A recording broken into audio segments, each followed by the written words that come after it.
All right. When teen killers realize they've been caught. Hour 14, bro. Just gonna sit back and enjoy it, man. Mike's in the bag picking teeth from his skull and playing with his tongue. He's all sick and everything. I want my mommy. He kept on punching him and shooting him, and I had to grab him like this to pull him back, and I told him to stop. You mean people are gonna hate us for this? I hate my life. This is our life now. Oh my God. 15-year-old Seth Jackson was a typical teen boy living in Summerfield, Florida with his parents Scott and Sonia Jackson and his two older brothers. He loved animals and had aspirations to join the Ultimate Fighting Championships. His parents had agreed to enroll him in training courses when he turned 18. Little did he know that when he began a relationship with 15-year-old Amber Wright, it would lead down a dark and twisted path that would ultimately end those aspirations, along with his life, in an unimaginably horrifying fashion. As is often the case, their relationship was happy, in the beginning at least. However, after a year, things turned sour between them. During these difficult times, Amber added fuel to the fire when she began a close relationship with 18-year-old Mike Bargo. Seth's best friend, Will Samalot, claimed that Seth was traumatized when the end of their relationship finally came, amid speculation that Amber was actually cheating on him with Mike. On Sunday, April 17, 2011, Seth and Will went to visit a mutual friend. That night, when they left to walk home, Will noticed that Seth was texting on his phone and seemed distracted. Shortly after 9 p.m., the two parted ways. That was the last time Will would ever see his friend. Seth's mother, Sonia Jackson, filed a missing persons report the next day when he didn't return home. When a news report concerning Seth's disappearance appeared on TV, Amber Wright's half-brother, Kyle Hooper, had an emotional breakdown, telling his mother that he had knowledge of what happened to the missing teen. The story that Kyle told his mother was appalling, and she contacted the authorities, indicating that a ramshackle house in Summerfield, Florida, held the key to Seth's mysterious disappearance. When investigators visited this location and rounded up the suspects in Seth's disappearance, they soon learned that the full truth was far more grisly than they ever could have conceived. According to Kyle's testimony, Justin ramshackle house in Summerfield, Florida, held the key to Seth's mysterious disappearance. When investigators visited this location and rounded up the suspects in Seth's disappearance, they soon learned that the key to Seth's mysterious disappearance.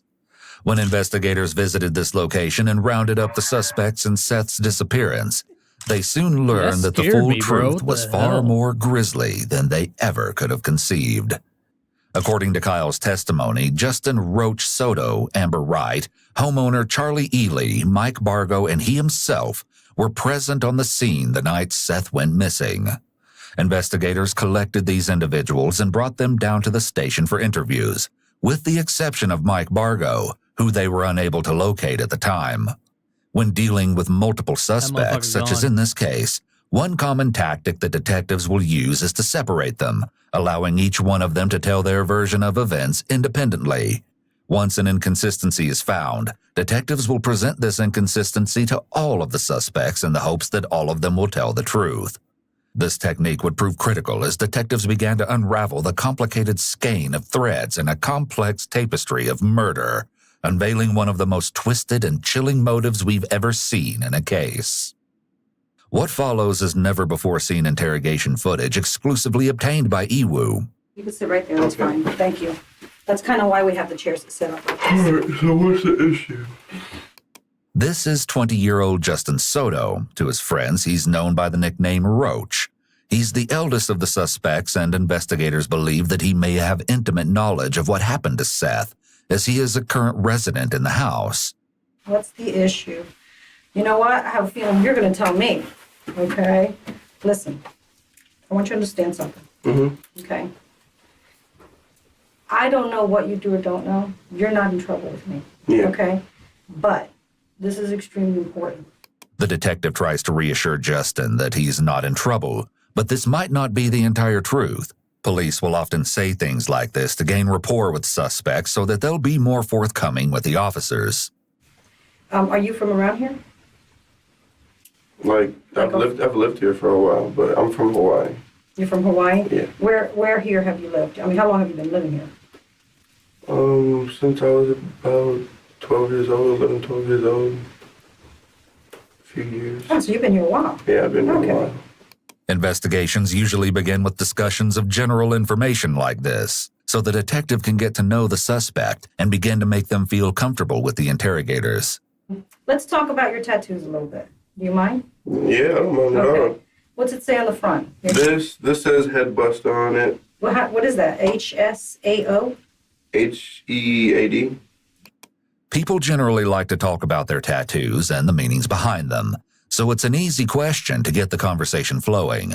If Justin feels at ease with the detective, he may be more willing to give her information regarding what happened to Seth. Justin shows the detective his tattoos and she jokes around with him, building an atmosphere of trust and camaraderie before getting around to the impending serious Sucked 'em in, discussion. man, early. Suddenly, the detective notices Sucked 'em something early. interesting. Yeah, this is my last one. I have a mushroom right here. Oh, that's a new one, isn't it? Yeah. Yeah. What are all the scratches about? Man, I was walking through the woods and some vines got a hold of it, and like 3 or 4 vines wrapped around my leg, and I went to go walk in it. Any others? No, that's it. That's it? Okay. You don't have anything on your back and your arms? Mm. Wow, that's different. Usually that's where they put them all. Oh, you got a cold or something? Yeah, I've been sick for like almost 2 weeks now. Well, I'm not really sick anymore. I just got this crazy behind cough, and it aggravates me. While Justin's explanation may be true, a sudden increase in coughing can also indicate an increased stress level. As the body goes into fight or flight mode, mucous membranes dry up, which can make the mouth and throat feel dry. For someone who already had a lingering cough, this dryness could cause further irritation and make the coughing increase. I understand that you guys were, in a crowd. I'm older, so I'm gonna say kids, Yeah. hanging out together, okay? I hear that, tempers flew, okay? And things happened. What were you doing Sunday night? All right. What's today, Tuesday? Today is Tuesday.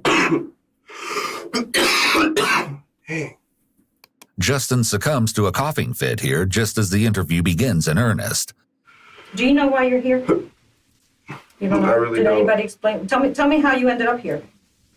I woke up this morning to Charlie waking me up, and there was an officer right there, and I'm here now. Each of those being interrogated lived with Charlie Ely in her home at the time of Seth's disappearance, except for Amber Wright, who visited regularly and frequently stayed overnight. Okay, so you just got in a car and you didn't ask any questions like, what do you want? Why am I here? Nothing? You didn't ask anything? Oh, come on. You're too smart for that. I'm not worried about it. I didn't do nothing wrong. I mean, I was just coming over here to see what the hell's going on. Because I woke Yeah, up. but you even said it yourself, okay? You're nervous about places like this, okay? So there's no way you're going to sit there and tell me that you got into a police car, okay, and ask no questions as to why you're getting into a police car after being woken up, okay? The detective appeals to logic based on information she's already collected from Justin to point out that he may already be acting dishonest with her. So let's, They said an incident happened. okay. With who? I guess freaking something about some kid that I don't even know who the hell he is. And Yeah, you do. Who is he? his name's Seth or something like that. And supposedly, I guess he got shot or whatever. Okay. That's all I know. Like the girls, I guess they went to go meet up with him or something. And What girls? Charlie and the other one. This is 18-year-old Charlie Ely. She's the owner of the house where Justin, Kyle Hooper, and Mike Bargo also live. I don't like this room. I'm about to go crazy.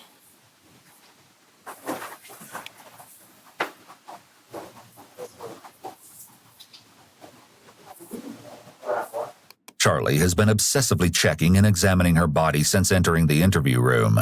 This may be indicative of anxiety. After nearly 20 minutes, a detective finally arrives to speak to Charlie. Hello. Huh? How are you? Good. About to Good. go crazy. About to go crazy? Yeah, I can't. Room with all Okay. Well, we don't need that. I'm Detective Bill with the Sheriff's Office. Charlie, Charlie? What's your last name, Charlie? Ely, Ailey? Ely, E-L-Y. Okay. How you doing? Good. How old are you? 18. 18 years of age. Okay. Do you know why you're here? Yes, sir. Why are you here? Because something happened with Seth. Something happened with Seth. Yeah. Okay. All right. Understand that we had a deputy bring you down here because of what may have happened with Yeah, Seth, okay? There's an investigation that we're going to investigate. Are you clear with that? Charlie sighs heavily, which may be an example of her using an adapter to expel nervous energy. Adapters are nonverbal ways that people comfort themselves when they're feeling stressed. I'm going to sit back and pretty much just give you the floor. You've already explained to me Talk about, but why you think, why you're here. Okay? I know why I'm here. Explain to me why you're here. Often, detectives will allow the suspect to simply tell the story in their own words. This allows them to observe and catch any lies and inconsistencies, pointing these details out to encourage the subject to tell the complete truth. And be honest with me. Totally truthful. Hold your head up. Okay, Sunday night. Sunday night, Amber and I walked up because her boyfriend, her ex-boyfriend, was Seth, and they wanted to work things out. So we met him up. This is Sunday night? Yes, sir. At 58th Court, it was approximately 9:30. So you met him on the corner? Yeah, Okay. they talked. What corner did you guys meet him on? I think it's 58th Court. I want to say that's what it is. And who all met there? Me, Amber, and Seth. Amber is, of course, 15-year-old Amber Wright, Seth's ex-girlfriend, the half-sister of Kyle Hooper, and suspected love interest of Mike Bargo. In another room not far away, she will soon begin a similar story. I introduced myself before. My name's Rhonda, okay? And I'm gonna talk to you about this, okay? Okay, I just need you to tell me the story, and let's start with the other night. I understand that you and Charlie went to another neighborhood or went down the street. Tell me how this all comes about. Unlike the other detectives, Detective Stroop goes straight into the story, beginning with Amber's role in the events. Well, me and him were already talking on the phone. Me and him. Seth. Okay, you and Seth. Did Seth call you or did you call Seth? Well, he had called me a couple days before that, and I didn't answer. Okay. So I called him that night. And you and Seth, and correct me if I'm wrong, okay? You two had a relationship. Yes, ma'am. Was he, how was your relationship with him? Not the best. Tell me why you say not the best. We'd always fight. He'd always hit me and cheat on me and all that. So he was physically abusive to you? Yes, ma'am. When Amber describes her relationship with Seth, she touches her hair, another adapter behavior. She may be feeling uncomfortable as she talks about this sensitive subject. Who all knew that? Me, Charlie, my brother. Okay, so Kyle knew about it. Was there a lot of people in the neighborhood just that ran around with you guys that knew this? Yeah. Because your mom, I understand, knew it. Mhm. Okay. So Seth had called you a few days before. Mm-hmm. You called him back, and what day was that? I think it was Sunday night. Sunday night? It was the night that this all happened. Okay, so you called Seth, and what did Seth say? Well, it started off, I was like, hey, I know you called me the other day and I didn't answer, but you wanted to make up. So do you want to make up or like try and be friends or something because I'm sorry for everything? And he was like, yeah, I think that'd be a good idea for the both of us because we're both tired of fighting with each other. But we just wanted to stop the drama. Okay. So were you guys going to get back together as a couple? No, we were just going to try and be friends. Okay. Because we were friends before we were dating. Okay. We were really close. Okay. And he was like, well, you should walk down here. And I was like, well, if I walk down there, I'm not walking alone because it's too dark, so can my friend Charlie come? Uh-huh. And he was like, sure, I guess. Where was Seth at when he said walk down here? The neighborhood at the end of my road, Bellevue Ridge Estates. Okay, so Seth was at Bellevue Ridge. Whose house was he at down there? He said something about Brittany. It seems likely Brittany was the friend that Seth and Brittany. Will were visiting the night of his disappearance. Will mentioned that Seth had been distracted, texting on his phone once they left. Police later recovered these messages. They read, "Hey, can you talk? You said you needed to talk. Well, I kinda need to talk to you about us working things out. What do you mean? Can you please call me, like now? Yeah, sure. Hey, my friend Charlie is coming with. I've been telling her everything between me and you, and she's coming because I need her to help through this. Is that okay? But don't tell anyone what's going on because I want to make sure we can work things out before anyone knows. Amber, if you have me jumped, I will never give you the time of day. So if I get jumped, say goodbye, all right? I swear you're not Seth. I could never do that to you. I just want me and you back. Okay. I'm walking up the hill now. I'm at the neighborhood road. Where are you? Sorry, I didn't want Will to hear me, but stay around the corner where me and you fought. Just wait right there and I'll be there in a minute." This was Seth's very last text message. It's interesting What the that he was fuck? suspicious of Amber's motives here, as he fears that she's planning to have him jumped. Perhaps he had a good reason to be wary. So you guys went down there and talked? We were talking for maybe like not even 30 minutes. Okay. And his mom, I guess, texted him. And I was like, who are you texting? I thought we were talking. And he was like, my mom told me either right now or never. And I was like, oh, okay. I guess they started arguing, whatever. And then he looked at me. He's like, Arguing with his mom through Yes. text? and Okay. I guess he called her a bitch or whatever. I didn't want to get in it. And then he was like, look, I'm not in the mood to talk right now. I'm getting out of here for now. I'll see you around. And he just stormed off. So when he stormed off, we went back to my house. And about an hour later, he came to my house. Mike was off in his room like he always is. Okay. He never comes out. So he had no idea you went to see Seth or that you came back from seeing Seth that you're aware of? I didn't tell him. Okay. And Kyle's in the living room. What's Kyle doing? Kyle just sits there and watches TV like he always is. Okay, so he's just watching TV in the living room. Mike's in the bedroom. Okay, and then what happens? Seth comes to the Seth house? knocked on the door and Charlie answered it. And she was like, well, what do you want? And he was like, I just need to talk to Amber. Can I come in? I don't know what it is you're being careful about, okay? And it's okay to be careful, okay? But the truth is what it is, okay? And that's what I need from you. That's pretty much what it is. I don't know the kid. Okay. I know he's a little white boy, and Using the Alright. phrase pretty much is what is known as an exclusion qualifier. Other examples of exclusion qualifiers could be saying something like not really or for the most part. It allows the person to tell some of the truth while hiding the rest. It's important to note that just because you hear someone use one of these statements, it's not proof that they are lying, but an indication that they may be. him and one of the girls used to date or whatever, and Which girl? the Amber girl. Well, you just told me more than you told me a few minutes ago. How do you know Amber? As a friend, How did you meet her? through her brother, Kyle, the other dude that's here. Okay. All right. So is Kyle the other one that lives with you? Yeah. Okay. Well, then now I know you know more than you're saying because, you know, He just moved in too. I know, but Kyle likes to talk, doesn't he? The detectives have pinpointed Kyle as the potential weakest link. After all, he is the one who originally confessed information to his mother, which resulted in the four being here at the station. What is unclear at this point is exactly how much Kyle has told his mother and the investigators. Snitch! We can't be sure what the detective already knows, but neither can Justin.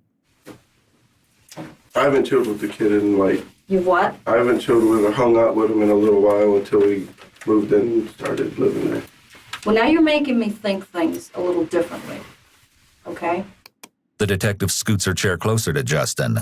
This increased physical proximity creates additional pressure for him to tell the truth. Now you're making me think that maybe you had some involvement in all of this. Did you? No, ma'am. Did you have any involvement in any of this? No, ma'am. No? Where'd you get the scratches from on your legs? Vines walking through the woods. Because those were very, very fresh scratches.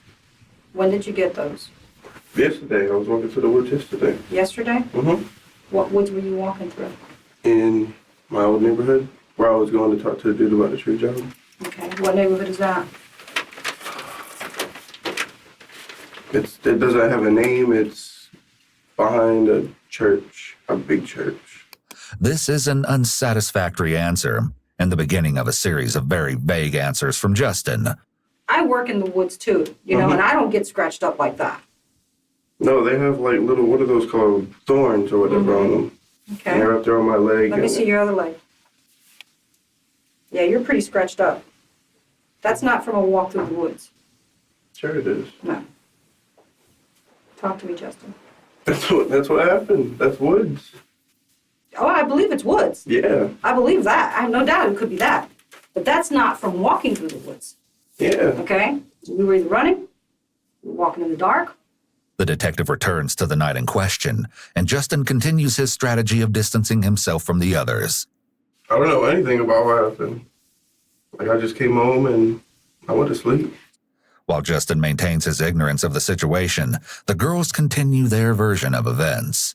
Did Seth call you before he came down? No, there? ma'am. So he just showed up an hour later. Yeah. When you came back, did you talk to your brother or Michael about what Seth had said, or that you guys had a conversation? Did they know? No, they didn't know what we talked about. Okay. Kyle asked me where I was going, and I just told him, I was like, I'm going to talk to Seth and try and figure things out. Notably, there's no mention of Justin being present at the scene in Amber's version either. I hear a knock at the door. It's Seth. So I let him in, not thinking anything was wrong with it. Okay. Can you draw me a drawing of your house? I guess. I just want to try to get a picture of what Good, like, exactly. idea. The detective may be having Charlie draw the floor plan to make sure her story is crystal clear. However, a methodically laid out floor plan could allow the detective to point out certain details that seem implausible or odd as well. She let him in. He sits in the chair. Me and her are sitting by each other on the couch. And out of nowhere, Kyle just gets up and hits him. He So didn't were they like- arguing first before you hit him? You just No, Amber and Seth were talking, and Kyle comes out of nowhere and hits him, and me and Amber dart to my room. and where was And he at? Kyle said, "Get the fuck out."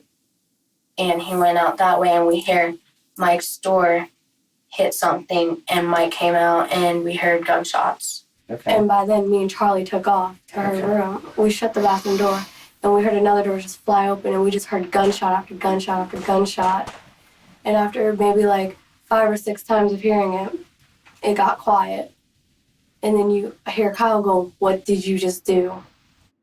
The introduction of a gun into this scenario does not seem to bode well for Seth, yet it's still unclear exactly what happened to him, What the as the fuck? girls were not visual witnesses to the event itself. It's difficult to piece together Seth's fate, especially since there hasn't been a body recovered. How do you think Michael knew Seth was out there? He probably heard him talking. Okay. So it's one of them things where it's not that far apart. that Yeah, he- the house is The very house is small. he would know It's Seth's small. voice. Yeah. Oh, Okay. yeah. If we said anything to anyone, he would f***ing kill us. So this is after the gunshots. Yeah, He came back into the house. yeah, with the gun. In And his he was hand? waving it around. What us. kind of gun was it? It was a revolver. Okay. I mean, he's letting us, like, touch it and shit, so our fingerprints are on it. It's interesting that Charlie is choosing to volunteer information about Mike letting them touch the revolver at this point. It could very well be that she has a guilty conscience and is trying to preemptively dismiss certain pieces of evidence that indicate her guilt, such as her fingerprints being on a weapon. The back door open and, like, I don't really know, like, I just heard a bunch of shit, like he was Moving doing stuff something. around. Yeah. Okay. You documented that. Now, did you hear any voices or anything that you All told? I heard it was Mike's voice. Okay. And what did you hear Mike saying? This is what you f***ing get. So when did you guys finally come out of the room? The next morning, Was anything different? it just smelled like pure bleach in the house. That's it. Do you know where the bleach came from? No. I had a bottle of bleach on the counter, but that's not there. So you had bleach and it's gone Yeah. now? Mm-hmm. And Mike came into the room and he said, "I swear if you guys open your mouth about anything about last night, I'm going to come after you guys." He said, "I gotta go. I'm going somewhere." Okay. And he left? Yeah. He said, "I'm going somewhere. I'll be back later." And me and Amber went up to my friend Chris's house for Did you look around your house or anything to see what Like, I I mean, was you had to be looking curious around. about something, I right? was looking around, but I didn't see anything. Like, I didn't see really anything. I mean, the only thing that I really noticed was in my bathroom, my shower doors, not my bathroom, but the guest bathroom, shower doors were down. Where was Michael the next day when you got up? He Did you see him? No, he just wouldn't come out of his room, and then me and Charlie left. And we were up at her friend's house until maybe 4, 3. Okay. What time did you call me? When you made dinner? Probably about 3. So Michael was in the house though when you woke up in the morning. Yes, ma'am. Okay. This is a minor discrepancy in what has been a very parallel story, since Charlie claims Mike Little was out and fucked up. about making more threats, while Amber says he was asleep in his room until they left. This guy, Justin Soto, was he there when this happened? I didn't see him anywhere. Like, I don't think he was there. I think he was talking about going and talking to someone in another neighborhood about a job that he has to do, like, next week. What have you heard about Seth? Tell me everything He you've used heard to- about Seth. Like he used to date Amber, and I guess I don't know. That's pretty much it. I guess he had some problems with some other kid, and What kind of problems? Once again, Justin uses two selective memory statements, I guess and I don't know, followed by another exclusion qualifier. That's pretty much it. This doesn't mean he's guilty, but it could suggest that he's withholding information related to the case. It's possible that he's either protecting someone else or himself by holding back. This is also only an indication of deception when it isn't part of someone's normal speech patterns. Some teenagers and young adults use phrases like pretty much all the time. This is another instance that highlights the importance of the officers having some low-stakes conversations with individuals before the interrogation begins, so that they can get a feel for their baseline speech patterns. That way, if their word usage changes in association with certain topics, the officer can be more certain that something is off about that specific topic. like they were just like talking noise to each other, and Who? I don't even know. Like, Yeah, you do. Who? well, I think his name is Mike. Actually, I knew you would remember. I had faith in you. When did you It was first meet like- Mike? Oh, I met him like 2 years ago. He met Mike nearly 2 years ago, but just a few minutes ago was acting like he didn't even know his name.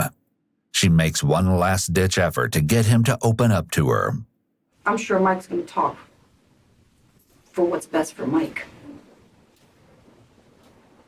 So Justin needs to tell me what's going on and think about what's best for Justin. Yeah. I left yesterday. That's pretty much what happened. Did you leave with Mike? No. Did you leave with anybody else? All right, well, listen, give me a few minutes and I'll be right back, okay? All right. All right.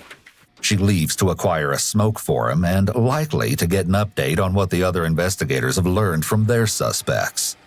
Oh, sorry. I'm sorry, buddy. Do you mind if I talk to her again? Okay, I'm gonna bring Kyle in here with you, okay? She get a couch.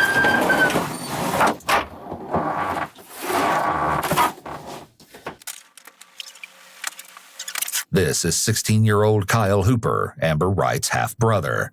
He's just finished a grueling one-on-one interview with a detective and is clearly distressed. Both your kids are in a thing for murder. Number 2? You know, What do you mean? what we told you was in the store. I mean, it was like everything was planned. Approach everybody? Everybody. Admitting that everything was planned is extremely important because it proves mens rea, premeditated criminal This dude's just selling out fucking everybody, bro. Jesus. intent. So not only has Kyle essentially admitted to murder on videotape, he's also admitted to a specific degree of murder. First-degree murder. We're gone. They took my phone. Everything's gone. James is on it too.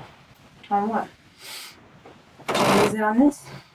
Now Kyle has also unexpectedly implicated his stepfather, James Havens III, stating that he is in on it too. Kyle Hooper, much like his sister, has told detectives a bit of a story while his mother was present. However, they likely realize at this point that he is the weakest link, as he was the one who originally confessed to his mother. He certainly doesn't seem to want to tell the full story in front of her, so the detective pulls him out into a room alone, where he sits wiping ink from his hands from his fingerprinting. Little does he know, a confrontation is about to begin. So, sorry about that. What's wrong?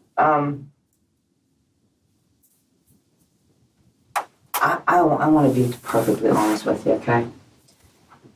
This is how I work. I'm giving you an opportunity right now to lie to me. Okay? If you take that opportunity, okay, you're a fool.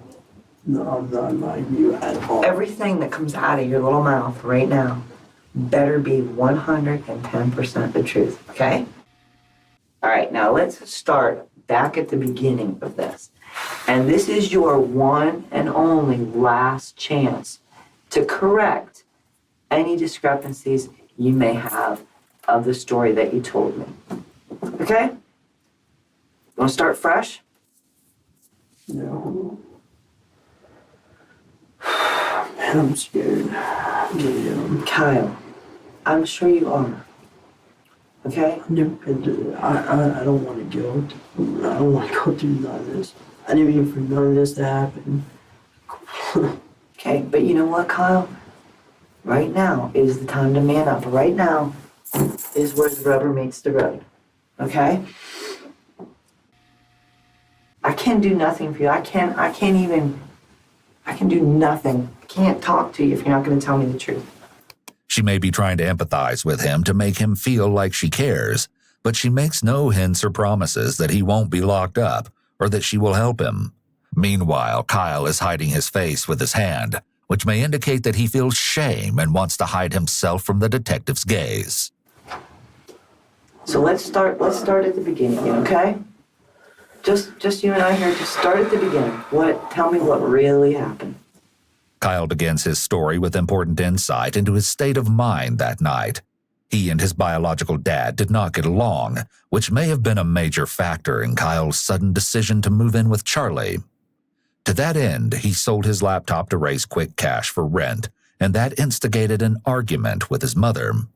Feeling like he was losing his family, he went to his stepfather, James Havens, for mental support, who later dropped him off at Charlie's house. His anger and frustration may have been contributing factors to his fateful decisions later that night. With the stage set, Kyle begins his shocking tale. He drops me off. All right. Well, we got this kid that comes over. His name's Brandon. He plays the guitar. Brandon? Yeah, his name's Brandon. He plays the guitar. He's got long hair. He's in a band and stuff like that. That comes over to Charlie's house? Yeah. He plays guitar. And, well, he was out there playing the guitar and stuff like that out in the front yard and everything. And then Mike, he was like getting all into it. He went in the house. I guess he was snorting some pills or whatever. And he was. What kind of pills was Mike snorting? I'm not sure. They were white pills. Where'd he get them? There's no telling where he gets any of this stuff. I don't know. He don't tell me nothing about stuff like that, honestly. Okay. The detective is interested in these pills, but all Kyle can contribute is that they were white. Yet Mike's alleged drug use that night may have contributed to him making the decision to kill Seth and follow through with that choice. Although it's unknown what specific drug he may have taken, many illegal substances have been linked to increased levels of violence. So he's snorting some pills and so on. And he, he's getting all hired, wired up, hyped up and everything. And somebody brought up the name Seth, and he's like, man, I want to go on a killing spree tonight. He's like, I just want to. And he's like, you guys down? And I told him no. I told him I don't. When he said you guys down, who's he talking to? Like, you and him? Me, Amber, Charlie, Roach. Okay. Who's Roach now? The guy Justin Soto. Oh, okay. So Soto was there. Fucking roach. Yes, ma'am. Okay. Kyle hesitates, but then officially places Justin at the scene on this night, disputing his claims that he did not hang out with them and had no knowledge of anything that took place. Justin is going to have some explaining to do. I know you were there.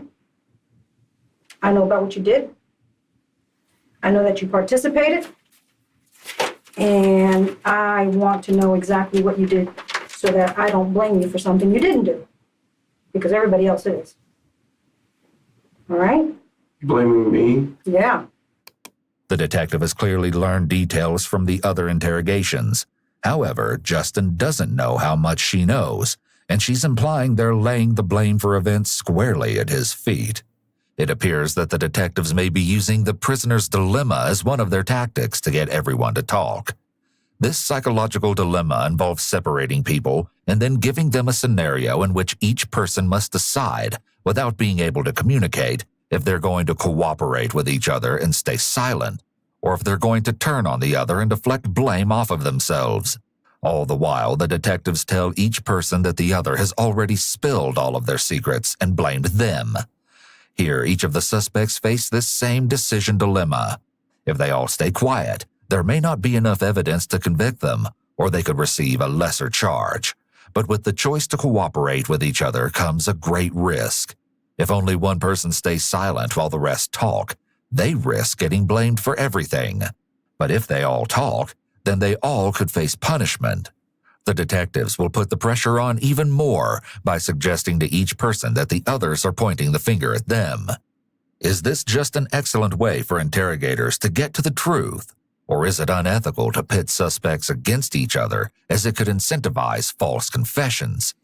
Let us know your thoughts in the comments below. Yeah. Wow. I know what happened to Seth. Okay? Mm-hmm. So, floor is yours. Question is Roach going to look out for Roach? Or is Roach going to not look out for him and let him take the fall for everybody else? Well, since you put it that way, this is what happens since they were. As easy as that, Justin joins Kyle in revealing the truth of that horrible night. Meanwhile, Kyle's grim story is far from over. Mike has just taken the pills and is amped up and ready for violence. Was he talking about killing people? Was he talking about killing Seth? Pretty much, because he was like, man, because he's like, all you gotta do is find him and get him on the way down here and everything like that. And he didn't want Amber to call him off on the phone or text him. He didn't want nothing to have her or Charlie to have nothing to do with it. What could Seth possibly have done to stir up such animosity with Mike? This couldn't have been a random event. There had to be a motive. Perhaps Amber has already given investigators a clue. Why does Michael not like Seth? Because he likes Amber. Yeah. Oh, okay. So have you ever dated Michael? We've never dated, but we've always had a thing for each other, but never dated. Okay. Despite what Amber says here, Seth certainly feels like she and Mike were in a relationship. The two former lovebirds engaged in a social media war after the breakup, which demonstrated how volatile things had become between them. In February of 2011, before the breakup, their Facebook posts were what Via one might Xbox expect from Live. teens in love. But then on March 23rd, Amber announces that she is done, followed approximately a week later by a similar post from Seth, indicating that he is now single. Seth and Amber continue to express their frustrations, which leads to an online war, with friends on both sides providing support and sometimes a voice of reason when they take things too far. On April 3rd, Seth seems to want to extend the olive branch, but Mike gets involved and Amber makes it clear she wants nothing to do with Seth. According to some sources, it was around this time that Seth challenged Mike, and the two got into a fight. Despite being younger by 3 years, Seth apparently won the fight, deepening the rivalry between them. Battle lines are drawn. Amidst this online chaos, it's no wonder that 3 years, Seth apparently won the fight, deepening the rivalry between them. Battle lines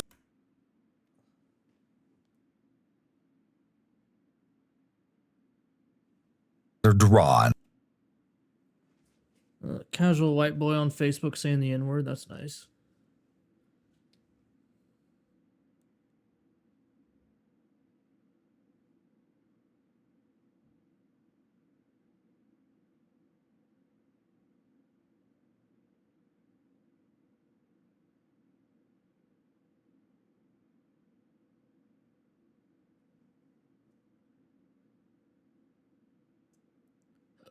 Damn. Amidst this online chaos, it's no wonder that Seth was suspicious about being jumped when Amber suddenly wanted to make nice with him and get back together. Well, Amber decided and she agreed to it. Your brother told me everything. Okay.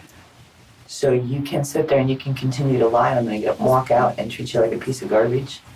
Or you can sit here and treat me with the respect that I treated you with. Okay? And you can tell me the truth. Yes, What's your choice gonna be? ma'am. True.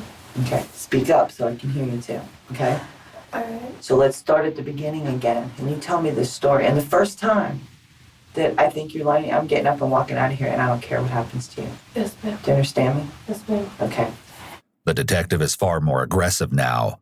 Amber begins with Brandon playing music and designates the same players on the scene, including Justin and her stepfather. James and Brandon both left after Brandon was playing guitar and everything. They both left, and Mike was talking to Charlie and Kyle and me, and he was like, "You should call Seth." And I was like, "For what?" He's like, "Act like you're gonna make up with him." And I was like, "For what, Mike?" He's like, "Because I'm gonna kill him." And I was like, "Why are you gonna do that?" He's like, "Because I'm tired of him." This is a key moment, as Amber has now revealed her knowledge of Mike's intentions. This admission means that she knew something may happen to Seth if she called him to ask him to meet her.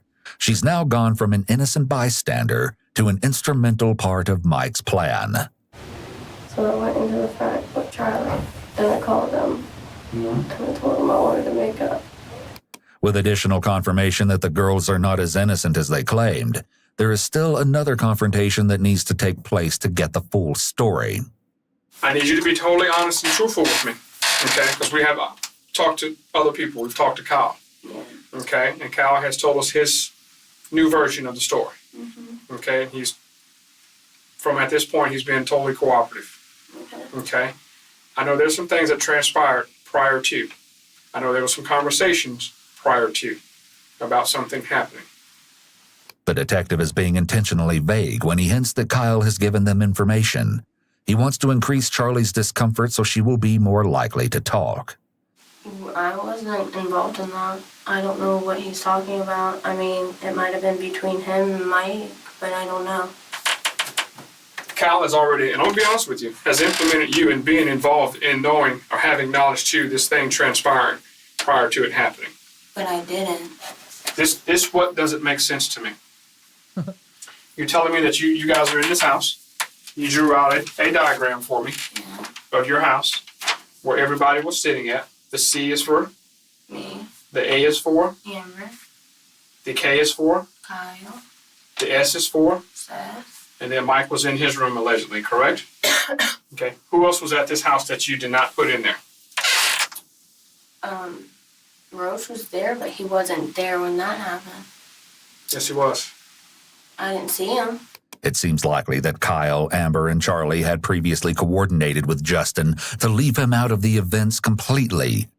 The detective shifts focus to Seth's arrival. And you said that he just unannounced himself and just came to the house. Is that correct? Yeah. No one told him to come to the house. No. How did he come to that house? Because I'm telling you right now, there's a different story in that other room. I mean, he walked. I understand he probably walked with his left foot and his right foot, one in front of the other, and he physically came to the house. This is where you need to be truthful with me. You need to be truthful with me. Because right now you're beating at the bush. Okay? And you're not being truthful with me. Can we both agree on that? Yeah. This at least is progress in the right direction. Let's check in with Kyle. Take a deep breath. You're doing really well. It's about time. Sorry. It's okay. Once he pulls himself together, he provides some insight into his feelings for Seth. I really hated Seth. And there was time, because my ex-girlfriend, I found him in the bed with my ex-girlfriend, and I really didn't like that, and I loved her. But I really didn't want to go out and kill the kid. It wasn't my intention.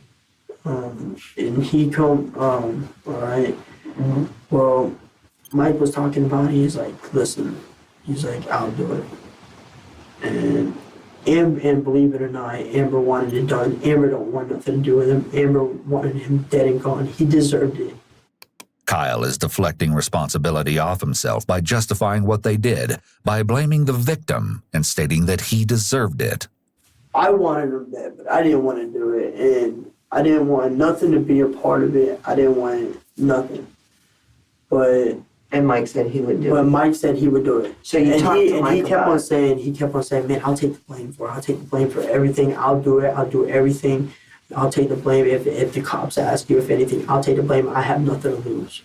Kyle has admitted to quite a bit so far. He seems to mistakenly believe that Mike could take all the blame for killing Seth if he's the only one who pulls the trigger. It's whatever. And Amber agreed to it. Everybody was agreeing to it. So did Soto agree? Huh? Soto? Roach? Everybody agreed. He Like I agreed? said, everybody agreed. Amber agreed? Mm-hmm. And Jay, Charlie agreed? Mm-hmm. Mike said he would do it, and you agreed. So there's 5 people. Yes, ma'am. Okay. The detective makes it perfectly clear that Kyle is stating that each of them were involved in premeditation for murder. And Mike's like, man, I can't do this. It's got to be done now. He's like, wait, Mickey, he's sitting in the love seat. He's like, it's got to be done now. Mike opened the door. I come out. I hit him over the stick, the head. Where was Seth when you hit him? He was in the chair. Okay. And I hit him over the head with the stick, and it broke 3 times on him. Kyle had previously admitted that both he and Justin Soto intended to hit Seth to make it easier for Mike to kill him. This is considering aiding in the murder and could make them just as culpable as Mike. He's now admitted that he actually followed through on his part. In another room, Charlie's detective is about to use this event to perform a coup de grace. At no time did you ever say, when Kyle hit Seth across the head with this stick, board, or whatever this object was, what the hell are you doing? What's going on? If you didn't know what was going on. You see the picture I'm painting now? Obviously, you had to know what was going on, okay? Because any person in their right mind would have asked this question. If you and I are sitting in this room, and whoever's sitting over here, and I just start beating the hell out of him, aren't you going to want, what's going on? You never said that. You know why? You know why? Yeah. Why? So I knew something might have happened. Exactly. Charlie finally admits that she knew something might happen. Once the detective started being aggressive about her lies, it didn't take very long for her to break under the pressure. I hit him, and he stood up. And when I broke it over his head 3 times, he stood up. And then Roach come in, and then he hit him with his stick, and then he was trying to go through the kitchen, and Mike shot him in the back twice with a gun. Kyle hit Seth with the thing, and I flew against the counter, and I looked. Roach hit him with a stick too? Yeah, I didn't look at it. I was in the kitchen, and all I seen was Seth fly, and then Kyle and Roach flew, and Mike flew right behind him. And Charlie was like, come into the room, come into the room, come into the room. When Kyle hit him over the head, that's when we ran into the room because we didn't know where Mike was. Like, we thought he was in his room, and obviously that's where he was. But, like, we didn't know where he was with the gun. Okay. And then he was still trying to go out the front door, and Mike just kept on shooting him. I kept on telling Mike, I was like, stop it, let him go. And he just kept on shooting him. And he goes out the house. I just got out of the way and like pumped his ass. And Roach grabs him like this and Seth on the ground and has him choked.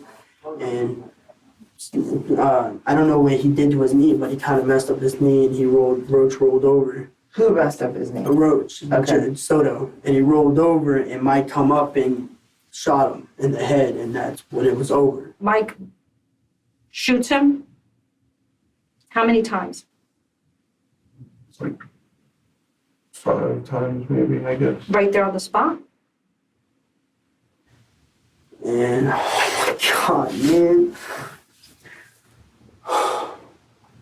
And come back into, and then I was like, Mike's like, man, grab him, you gotta grab him, Kyle. We can't have nobody, we gotta grab him.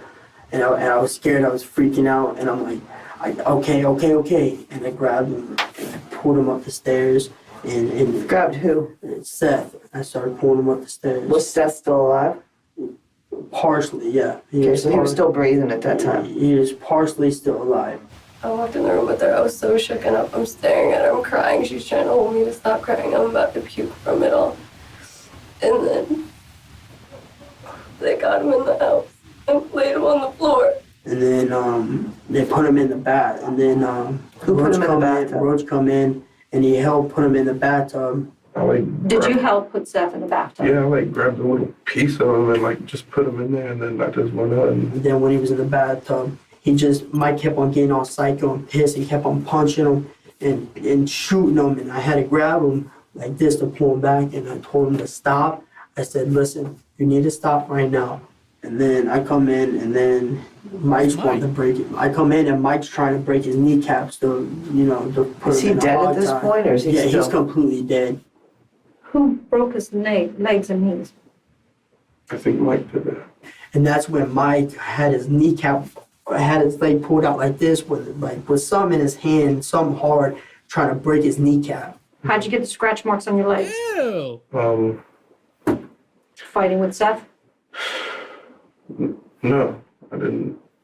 It's with still woods and stuff. Finding firewood? Huh? Finding firewood Yeah, to burn up Seth? I guess, yeah. And then Mike was like, Roach, get him in the bathroom. And then Charlie was like, Amber, don't walk out there. Don't walk out there. We don't need to see it. That's when Mike walked in the room with his gun in his hand. And he was like, I love you both, but if you say anything, I'll kill you both. When a person threatens to kill another person to get them to commit a crime, that creates a duress defense.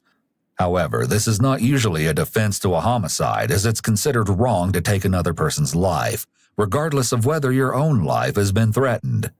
Furthermore, since Amber was aware and participated in these events before there was ever a threat involved, her part in the murder is already done. 22. The 22, Okay. 22 revolver. It's all black. Where is it at right now? It's under the house in the air duct. That's where the gun's at right now. That's where the gun Where is are the supposed to be sticks at right now. that you guys? Everything got burnt. He then begins to explain how they disposed of Seth's body once his kneecaps were broken in the bathtub. And then he hog-tied him, and then he put him in the bag. In what bag? Like I said, that Sleeping sleeping bag. Okay, so after the bathtub, they put him in some blue thing, even that you said, Yeah, like a A bag. bag or something. Okay, what do they do? He was brought up there. Who brought him out? Mike and Kyle. It says Mike and Soto. Well, they brought him up there first, and I just like dragged him a little bit. After a pause, Justin amends his story since the detective already knows he was involved, but just a little bit. He'd already been collecting wood for the fire, and now they got it started in the backyard, preparing to dispose of the body in the bag. We had these 2 tires. The tires, now the rubber was supposed to, I guess what Mike said was supposed to overdo the smell of the burnt body, something like that. So Where'd you get the tires? the tires were already in the front yard. They come off of some car or something.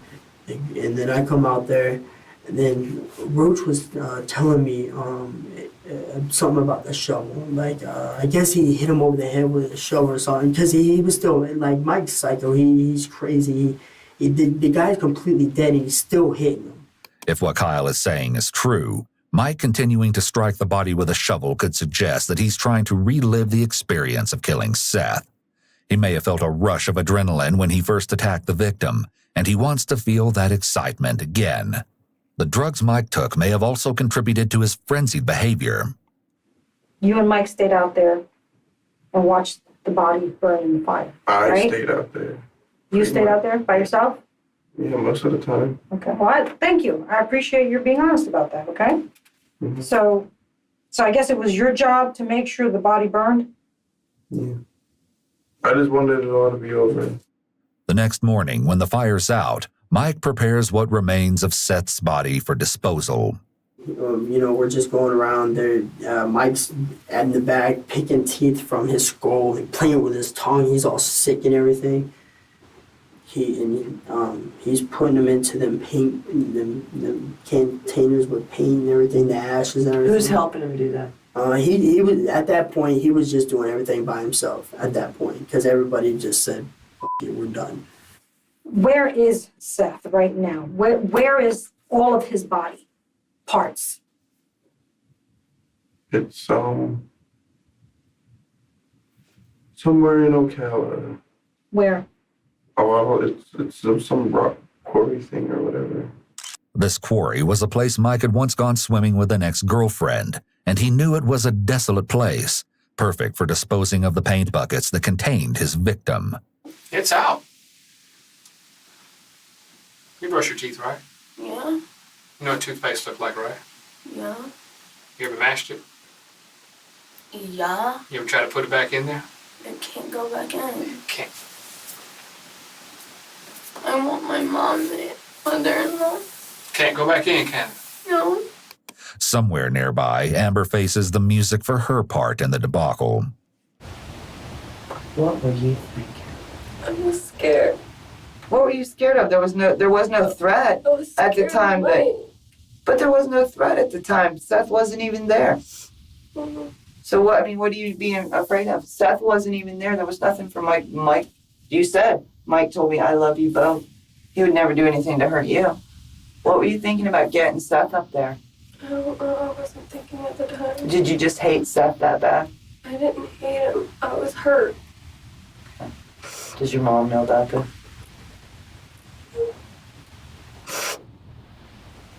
The detective asks her brother the same question. What do you think your mom's gonna say does your mom know this true story? She knows what I told her. What do you think mom's gonna say? Not one of her children, but both her children are involved in murder. Last but not least, there's Justin. I just don't want to get into more shit. I didn't even want to get into shit. I just wanted to get my life together. I was planning on going to the military and everything, but it's fucking out of the picture now. Well, Why- my life pretty Why much is didn't out you of the just, picture. let me ask you this, you're telling me you wanted to get your life straight, this, that, the other. I don't like, That's all bullshit, fuck- because I if you just wanted to don't get like- your life straight, you know what you would have done?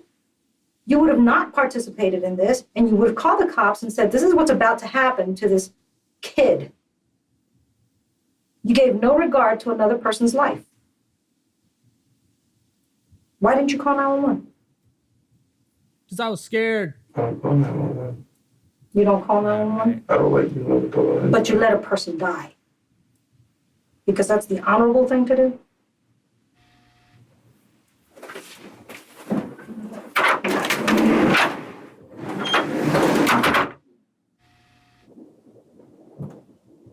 And my life is With interrogations complete, detectives begin sending the suspects one at a time to where Kyle and his mom are waiting. Oh, God. He's sitting in the chair, currently just off screen.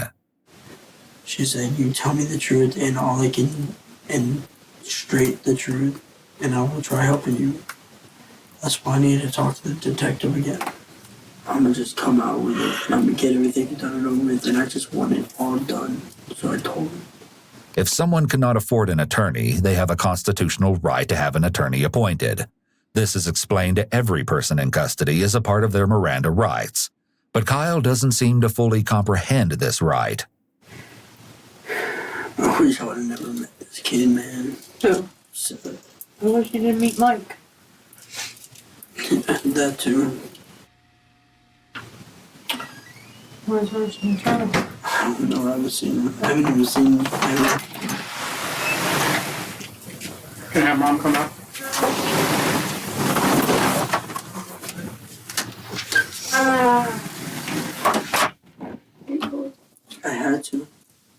They knew we were lying. Immediately, Amber confronts Kyle. For a second. Is that your mom's purse? Yeah. Did she leave it? No, actually. Said we've interviewed Amber, Charlie, and now you can't now. I know you're lying to me. They immediately begin talking about the interrogation.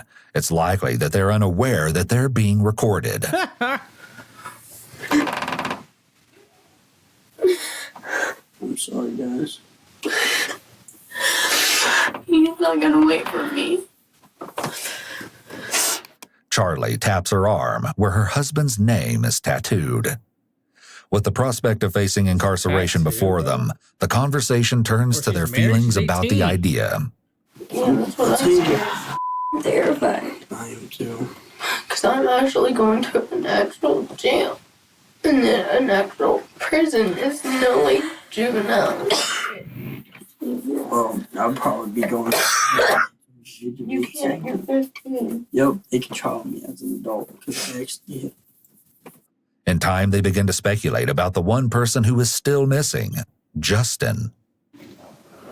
So for you, and I hadn't done getting interviewed, Roach was already out because I heard them talking about a cigarette. So where's Roach now? And I even said if they don't do anything, if like they don't do anything about that with us, then we're gonna have to watch our backs. Well, with my. With anybody. With everybody. You know how many people are gonna hate us for this? People that don't even know us are gonna be looking for us if we get out of this. Why? There's a 15-year-old kid murdered because of us. Do you honestly think people want to be around that? Do you think people think there's those kind of people are supposed to be here? Yeah, but it's not our fault. Hell, I don't even like the kind of people, and I'm one of them now. I don't And I even. didn't even do anything.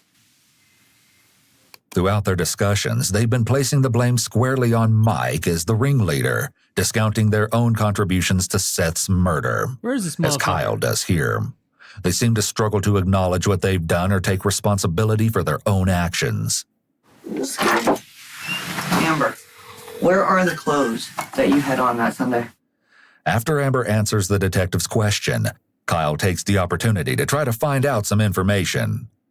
Can you tell us anything? What's gonna happen to Yep, us? I sure can, and I will. Just in 1 second, just let me go back and tell him what she said. What shirt did you have on? This is the story. You're an adult, correct? Juvenile and juvenile, correct? Am I right? Mhm. You two are under 18 and you're 18. You're all going to be booked with first-degree premeditated murder.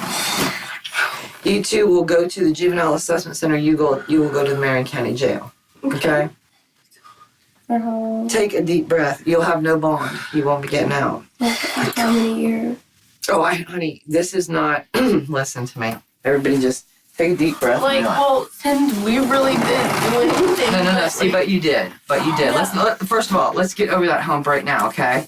That we really didn't do anything because everybody's complicit here. A person died. A person was murdered, okay? We all knew about it. We all planned it. We were all involved in getting it done. So let's hop that hurdle first, okay? Let's man up to the fact that, damn it, this was a pretty heinous crime and we all had something to do with it. Now we got to deal with what will happen to us from that, okay?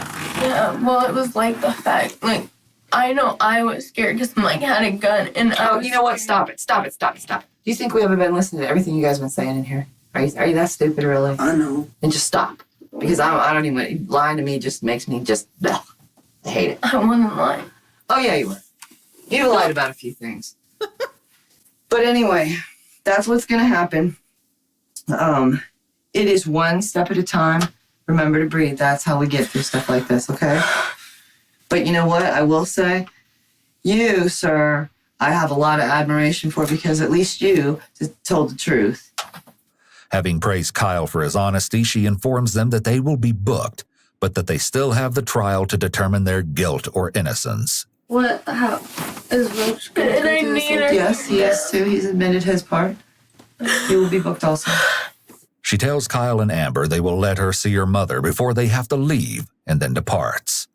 The staggering reality of their situation begins to sink in. We're all in for murder. They lied. Dumbass. What? Did you say, why did you lie? This is our life now. Oh my God, We didn't do anything with the body or anything like that. I get 5 years, I'm 20 by the time I get out. Amber is unable to grasp the true magnitude of what a first-degree murder conviction would mean. 5 years would be a drop in the bucket compared to what she can expect. And I'm gone, Joe. Joe's gonna be gone. He's not gonna stay at all. This is all because of Mike. Played us all. I'm so scared. I'm gonna get my ass beat in there. I think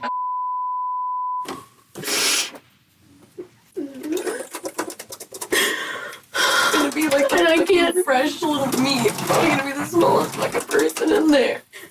Oh, it always is. Oh, you guys are going to the juvenile thing. I'm going to the big thing. Have you seen the juvenile? The juvenile is fucking crazy. The jail is full of fucking older people now. Now the juvenile is all these.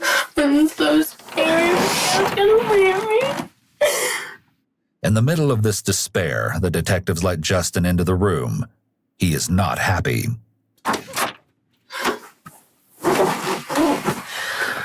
We're screwed. Yeah, I know that. Yeah. And Mike's fucking running while we're all handling it for him. I want my mom. I want.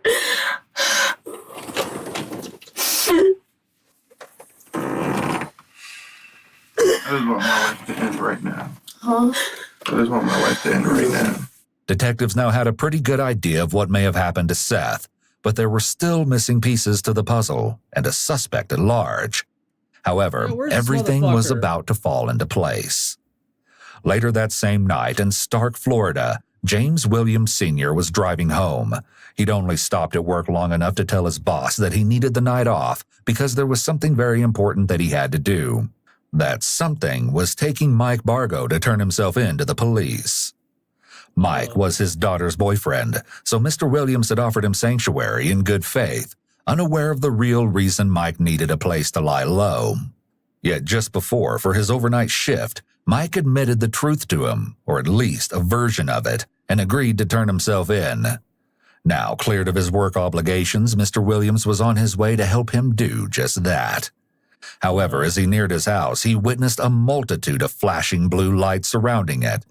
It seems the police had already tracked Mike and were going to relieve him of his duty. This is James Williams Sr. He is the father of Mike Bargo's girlfriend, Kristen, and is the man he chose to stay with while on the run from police. Tell me how you became involved in this and what knowledge do you have? Okay. I just run down everything exactly to you as what happened. Okay. Yesterday, I got a call from him, actually from my daughter, wanting to know if he could come up and stay at my house for a couple of days. At which point she didn't tell me anything more than that. And then he called shortly thereafter. And I said, well, he said, look, I got in an altercation in Ocala, the place I was living, got into a fight, and they threw me out of the house and I needed a place to stay for a few days while things cooled down. And he said, and he started getting all emotional, and I kind of figured it was something, I said, what's going on, Mike? And he said, Jimmy, he said, at that point, I believe he said yesterday or the day before, I believe he said the day before, that somebody had raped his little sister, and he shot him 8 times and killed him. Mike seems to feel the need to get things off his chest, but still can't bring himself to be completely honest. And I started talking to him and I said, look, man, I said, I'm telling you right now, I don't need no trouble like this. And I said, you don't either. The best thing for you to do is turn yourself in. And he pretty much agreed that that's what he was going to do. Said he was going to call his father to come get him. Mr. Williams claimed he had a strict job, so he had to go check in before he could request time off. He went to do so, intending to come back and be the one to take Mike to the station, even though he didn't tell him. While he's gone, Mike decides to open up to someone else in the household. This is Crystal Anderson, Mr. Williams' live-in girlfriend. She was at the house during Mike's visit. And then after I got done cooking, and I got Jim up to go to work, and he left, Mike's like, can I talk to you? And he said that the little girl that lives there, that's 15 years old, said that her boyfriend had raped her. And I was like, oh my God, are you for real? And he's like, yeah. And he's like, I killed him. I said, what? Mike completely unburdens himself, telling the entire story to Crystal as she listens in horror. Fuck. According to Crystal, Mike claimed that he killed Seth because Seth had allegedly assaulted Amber. Because James and Crystal are important figures in his girlfriend's life, he may have wanted to make himself look better in their eyes. If he said he only killed to protect a girl he saw as his little sister, he may have believed he would appear more sympathetic to them. And he said that after he did that he took 5-gallon buckets and put the ashes in the buckets. Him and the girl's stepdad had drove them to some place where they go swimming at, and had took cinder blocks and tied them to the bucket and threw his body in the river. Crystal's story cements James Haven's culpability as she describes that he was involved in disposing of the body. Several accounts place Justin Soto at the scene, too. Allegedly, Amber texted James Havens, her stepfather, and asked him to come to Charlie's house. Once there, James helped Mike and Justin load the paint cans, cinder blocks, and a dog leash into the back of his truck, and Mike gave him directions to the quarry.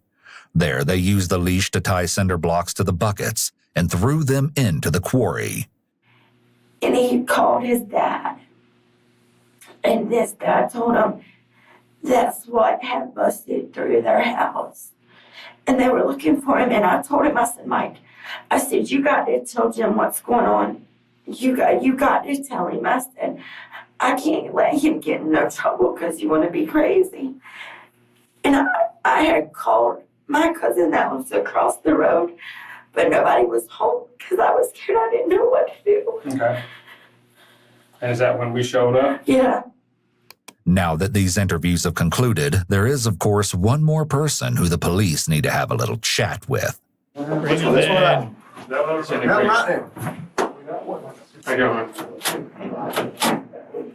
This is 18-year-old Mike Bargo, What the mastermind and instigator of the Seth Jackson murder.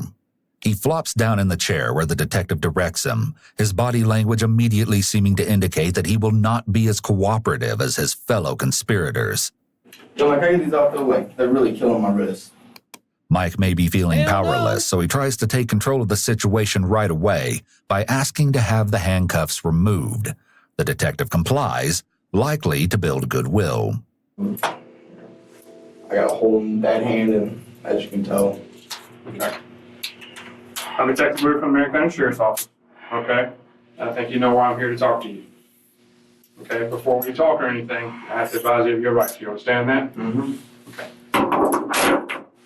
You understand each of these rights I have explained to you. Yes, sir. Having these rights in mind, do you wish to talk to, it says us here, but I'm saying me. Do you wish to talk to me now? I'd like to get on one phone call, because I need to get on with somebody. I need to call my lawyer. You want to talk to a lawyer? Is that what you're telling me? I mean, I'll talk to you, but I don't want to call my dad. I want to call my dad. Hold on a second. You just said you want to talk to a lawyer. Did you want I talk to a lawyer, or do you want to talk to me? I want to clarify that first. I'm going to talk to a lawyer. Okay. Smart. Stand up. The detective cuffs him again and leads him away. Before questioning has even begun, it is over. The so-called Summerfield Son of a Six, Mike Bargo, Amber Wright, Kyle Hooper, Charlie Ely, Justin Soto, and James Havens III were charged for their Fuck roles these in crack-out Seth kids. Jackson's murder and faced trial.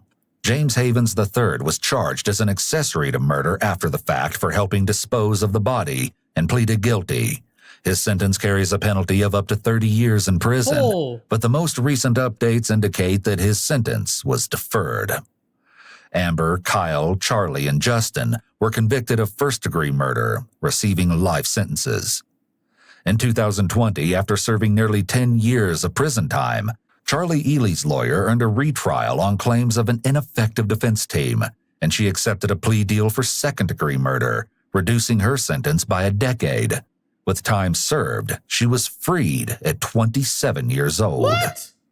As both the primary instigator and shooter, Mike Bargo was sentenced to death for his crime Oh, and awaits his fate on death row. His last words shit. before heading back to his cell after sentencing were reportedly, "May God have mercy on my soul." what the fuck, dude?